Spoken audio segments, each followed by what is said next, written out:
Have you ever wondered how something as simple as a golf ball is made? Well, the process behind it is not as simple as it looks. There are multiple processes involved in turning a simple plastic into golf ball. Believe it or not, the history of golf balls dates back over 600 years, when the Dutch used to fashion them out of feathers stuffed into leather sacks. But times have certainly changed, and today's golf balls are the result of centuries of innovation and refinement. With over 850 million golf balls manufactured and shipped every year, the golf ball market is a booming industry worth an estimated $550 million annually. But how exactly are these modern marvels made? Let's find out. When you think of a golf ball, what comes to mind? Perhaps it's the iconic dimpled surface or the satisfying sound of it being struck by a club. But beneath the surface lies the true heart of the ball, the core. The core is the foundation upon which the entire golf ball is built. It provides the ball with its resilience, durability, and most importantly, its ability to soar through the air with precision and speed. So how exactly are these cores made? It all starts with a material called polybutadiene. This remarkable substance offers exceptional resilience and a high coefficient of restitution, meaning it can quickly regain its shape after being deformed upon impact.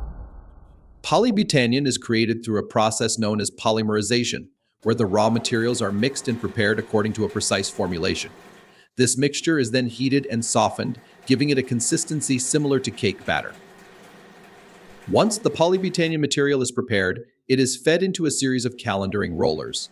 These rollers, typically made of steel or other durable materials, shape the material into thin sheets. The sheets emerge from the rollers with a consistent thickness and texture, ready to be transformed into the cores of our golf balls. Now that we have our core sheets, the next step is to cut them into cylindrical slugs. Specialized cutting or punching machines are used for this purpose, ensuring precision and uniformity in the size and shape of the slugs. These slugs are then collected and transported to the compression molding machine, where the magic truly happens. In the compression molding machine, a worker places the core slugs into steel molds. Once the molds are filled, they are subjected to intense pressure, often exceeding a ton, to compress the rubber and give it its spherical shape. As the molds close, the rubber is also subjected to heat, typically around 160 degrees Celsius for a period of 13 minutes. This heat and pressure combination ensures that the rubber hardens and retains its shape. After the cores have cooled, they are removed from the molds, ready to be assembled into complete golf balls. But before we move on, let's take a moment to appreciate the precision and craftsmanship that goes into creating each and every core. Now that we have our resilient cores, it's time to give our golf balls their outer shell, known as the cover or casing. The cover not only provides protection to the core, but also influences the ball's feel and performance. The casing material can vary, but it's commonly made of a blend of ionomer resins or urethane. These materials offer the perfect balance of durability, spin control, and feel, ensuring that each golf ball performs to the highest standards. The casing material is heated and formed into two hemispheres, often referred to as the top and bottom half of the golf ball. These halves will eventually encapsulate the core, forming the familiar spherical shape we all recognize. Now that we have our core and casing components ready, it's time to bring them together and assemble our golf balls.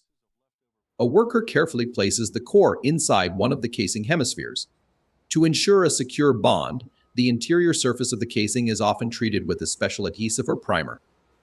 Once the core is in place, the other hemisphere is placed on top, and the two halves are pressed together with high pressure. This ensures that the core is completely encapsulated, creating a seamless and aerodynamic design. This process ensures consistency in size, weight, and performance across all the golf balls. But our work doesn't stop there. Every golf ball undergoes rigorous quality control checks to ensure it meets the highest standards of performance and consistency. Robotic arms shuttle the golf ball through quality control stations, measuring their weight, size, compression, and inspecting them for any cosmetic imperfections. Now we've reached the final stage of our golf ball manufacturing journey, where the finishing touches are applied to ensure each ball is ready for the course. Robotic arms carry silicon pads to an etched steel plate, branding each golf ball with a company name, player number, and ball type. This branding process ensures that each ball is easily identifiable and represents the quality and reputation of its manufacturer. After branding, the golf balls are sprayed with a protective layer of polyurethane while rotating atop spindles. This coating not only protects the ink logos but also provides a glossy finish that enhances the ball's aesthetic appeal.